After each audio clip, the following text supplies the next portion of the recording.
Lorsque vous mettez à disposition un document sur un disque partagé, veillez à protéger ce document en écriture de manière à ce que les utilisateurs ne puissent pas le modifier et que le dernier des utilisateurs ait le même document que le premier.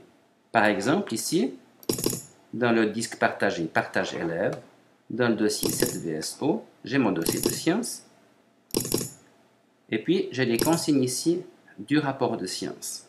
Ces consignes, bien entendu, j'aimerais que chaque élève puisse en bénéficier de la même manière.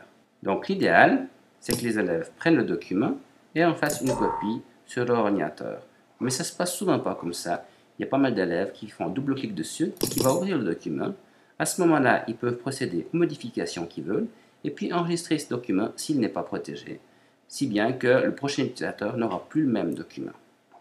Alors, pour ceci, moi je vous conseille de sélectionner le document et d'aller sous Fichier, lire les informations. Là, vous avez deux cases à cocher, modèle et verrouillé.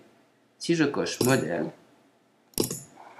quand je fais un double clic pour ouvrir mon document, il enregistre automatiquement une copie du document. Ce qui n'a pas un grand intérêt, puisque ma copie, elle aussi, est un modèle. L'autre possibilité, c'est de choisir que ce modèle soit verrouillé. De cette manière-là, quand je fais un double clic dessus, mon document s'ouvre. Je peux effectivement apporter des modifications au document. Et quand je le ferme, il va demander si je veux l'enregistrer. Je lui dis enregistrer. Il me dit que je n'ai pas d'autorisation.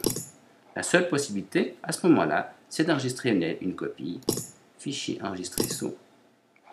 Je peux l'appeler consigne modifiée et l'enregistrer, par exemple, sur mon bureau de ma session.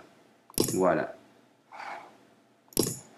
De cette manière-là, j'ai mon document consigne modifiée ici, et puis j'ai l'original qui est intact ici.